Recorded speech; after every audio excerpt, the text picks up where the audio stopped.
जय माता दी दोस्तों, कैसे हैं आप सभी। आशा करता हूं दोस्तों आप सभी अच्छे होंगे, स्वस्थ होंगे। आज मैं आपको बताऊंगा कि किस प्रकार से आप बजरंग बाण का प्रयोग करके अपने ऊपर की तंत्र बाधा को काट सकते हो, अपने ऊपर किए कराए को काट सकते हो। कोई और नेगेटिव शक्ति, कोई भूत बाधा हो, कोई प्रेत बाधा हो, किसी ने ब्रह्म राक्षस आपके ऊपर छोड़ रखा हो, किसी ने जिन्न छोड़ रखा हो, या किसी ने और कोई प्रेत आत्मा आपके ऊपर लगा रखी हो, कोई मसान हो, कोई खबीस हो, उसको आप कैसे भगा सकते हो खुद ब खुद, और अपने ऊपर से भी आप हटा सकते हो। इसके लिए आपको एक मैं छोटी सी साधना बताऊंगा, छोटी सी सेवा बताऊंगा बजरंग बाण की। बहुत ही छोटी सी है, ज़्यादा समय आपको नहीं लगेगा।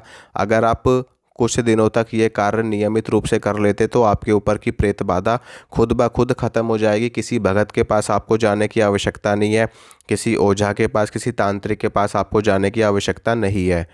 तो बजरंग बाण है, बजरंग बाण हनुमान जी का ही एक स्तोत्र है जिसके माध्यम से हनुमान जी की स्तुति करी जाती है। और बजरंग बाण में वो क्षमता है, वो शक्ति है जो हनुमान जी को तुरंत जागृत कर देती है आपका कल्याण करने के लिए, या हनुमान जी को विवश होकर के मजबूरन आपका भला करना ही रहता है, करना पड़ता है। क्योंकि इसमें हनुमान जी को राम जी की दुहाई दी गई है, उठू उठू चलू तो ही राम दुहाई, पाए परोकर जोरी मनाई। तो इस दुहाई से हनुमान जी तुरंत तीव्रता से जागृत होकर के आपका कल्याण कर देते हैं, आपका भला कर देते हैं, आपका मंगल कर देते हैं। अब आपको करना क्या है कि ये जो साधना है, ये जो सेवा है, ये आपको मंगलवार से शुरू करनी है। शुक्ल पक्ष का मंगलवार होना चाहिए, और पहला हो तो बहुत ज़्यादा अच्छा है, नहीं तो आप किसी भी मंगलवार का चुनाव कर सकते हैं, लेकिन शुक्ल पक्ष का ही होना चाहिए मंगलवार। या फिर अगर कोई त्यौहार आ रहा है पास में, कोई पर्व है, कोई होली है, दिवाली है, महाशिवरात्रि है, कोई अच्छा योग है, संयोग है, तो उसमें भी आप ये साधना शुरू कर सकते हैं। अब आपको करना क्या है कि सबसे पहले तो आपको एक लकड़ी की चौकी रखनी है, उसके ऊपर एक संतरी रंग का या फिर लाल रंग का आपको वस्त्र बिछाना है, उसके ऊपर हनुमान जी की मूर्ति या फोटो स्थापित करनी है। अगर आपके घर में मंदिर है पहले से ही तो अति उत्तम, तो आपको ये सब करने की आवश्यकता नहीं है। उसी मंदिर में ही आपको हनुमान जी की पूजा विशेष रूप से करके वहीं पर बैठ करके आप ये करेंगे तो आपका कार्य सिद्ध हो जाएगा। अब हनुमान जी को भोग प्रसाद इसमें क्या देना पड़ेगा आपको, हनुमान जी को इसमें आपको चूरमे का भोग देना पड़ेगा। जो मीठे मालपुए टाइप के बनते हैं, मीठा चूरमा बनाया जाता है, वो आप हनुमान जी को भोग में दोगे। और साथ में आप 2 बूंदी के लड्डू भी हनुमान जी को दे सकते हो। अगर आप वो नहीं बना सकते तो सिंपल सा आप हनुमान जी को 2 बूंदी के लड्डू ला करके दे दोगे, और एक लौंग का जोड़ा साथ में, दोनों लड्डू पे एक एक लौंग और एक बूंदी का लड्डू आपको लगा करके हनुमान जी को भोग में देना है। अब सबसे पहले तो आपको अपनी शुद्धि कर लेनी है, पवित्रीकरण कर लेना है, स्नान करके शुद्ध वस्त्र आपको धारण कर लेने हैं। फिर अपने पूजा घर में आपको आना है। पूजा घर में आने के बाद में आपको सबसे पहले तो भगवान गणेश की स्तुति करनी है, उनको प्रणाम करना है, उनको नमस्कार करना है। उसके बाद में आपको संकल्प लेना है हनुमान जी महाराज के लिए कि हे हनुमान जी महाराज, हमारे ऊपर तंत्र बाधा है या हमारे परिवार पे तंत्र बाधा है, आप उस तंत्र बाधा को हमेशा हमेशा के लिए ख़त्म कर दीजिए, नष्ट कर दीजिए। इस प्रकार से संकल्प लेकर के आपको जल छोड़ देना है ज़मीन पे। उसके बाद में आपको क्या करना है, फिर हनुमान जी की पूजा करनी है।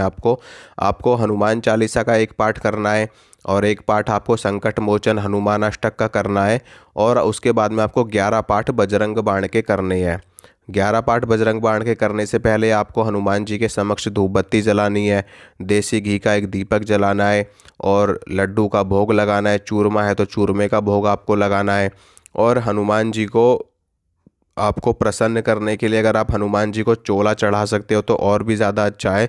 अगर आप घर में चोला नहीं चढ़ा सकते तो आप मंदिर में जा कर के मंगलवार को या फिर शनिवार को हनुमान जी को चोला चढ़ा सकते हो। चोले में आपको चमेली का तेल, देसी घी और सिंदूर मिला करके हनुमान जी की जो मूर्ति होती है सिंदूरी, उस पे आपको लेप करना होता है। इसी को ही चोला कहा जाता है। और हनुमान जी को आप 1.25 मीटर लाल कपड़ा भी आप चढ़ा सकते हो लंगोट के रूप में, या फिर आप ज़्यादा दे सकते हो तो और भी ज़्यादा अच्छा है। पूरे वस्त्र, पूरा चोला उनका ही हो जाएगा इसमें। अब आपको क्या करना है कि ये जो अनुष्ठान है ये आपको पूरे के पूरे 11 दिन करना है। 11 दिन तक लगातार आपको 11 बार बजरंग बाण का पाठ करना है और मंदिर जा कर के हनुमान जी को चोला चढ़ाना है। और इसमें अगर आप व्रत रख लेते हो तो और भी ज़्यादा पावर और भी ज़्यादा शक्ति आपको प्राप्त हो जाएगी। फिर आगे से कोई भी तंत्र करेगा तो हनुमान जी पहले ही आकर के खड़े हो जाएंगे और कोई भी तंत्र बाधा आपके घर में या आपके ऊपर नहीं आने देंगे। तो आपको 11 पाठ कर लेना है। 11 पाठ करने के बाद में जो भी आपने पाठ किया है वो हनुमान जी को ही समर्पित कर देना है कि हनुमान जी महाराज, हमने जो भी पाठ किया है ये हम आपको ही समर्पित करते हैं और आप हमारे ऊपर की तंत्र बाधा को नष्ट करिए। और जब आप 11 पाठ कर लोगे तो उसके बाद आपको 108 बार राम नाम का जप करना है। जय श्री राम आप बोल सकते हो या फिर आप सीताराम सीताराम बोल सकते हो। 108 बार आपको ज़रूर बोलना है। 11 दिन आपको ये साधना करनी है। पहले दिन से ही आपको अपने घर में एक अलग ही पॉजिटिव ऊर्जा का, पॉजिटिव एनर्जी का आभास होना शुरू हो जाएगा। आपको खुद ब खुद ऐसा लगेगा कि हनुमान जी आपके घर में आ गए हैं, हनुमान जी के दूत आपके घर में आ गए हैं और वो आपके घर की सुरक्षा करनी उन्होंने शुरू कर दी है।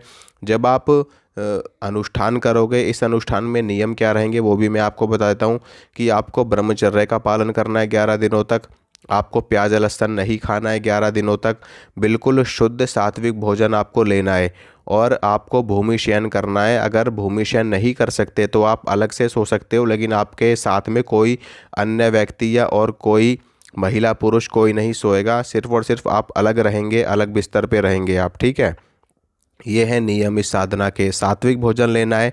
अगर भोजन एक समय ले सको तो अति उत्तम, नहीं तो आप दोनों टाइम ले सकते हो। थोड़ा बहुत फलाहार ले सकते हो, थोड़ा बहुत आप भोजन ले सकते हो। भोजन भी आपका मीठा ही रहेगा। इसमें 11 दिनों तक आपको नमक नहीं खाना है, सिर्फ और सिर्फ मीठा भोजन ही आपको लेना है, ठीक है।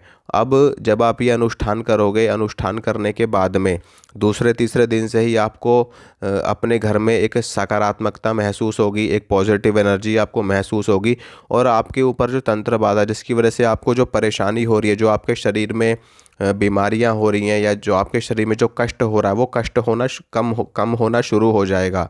धीरे धीरे करके 11 दिनों के अंदर अंदर आपकी पूरी की पूरी तंत्र बाधा खत्म हो जाएगी। और जब आपका ये अनुष्ठान पूरा हो जाएगा तो इसके बाद में जो भी सामान आपने हनुमान जी को अर्पित किया है, चढ़ाया है, वो सब ले जा कर के आपको मंदिर में रख देना है।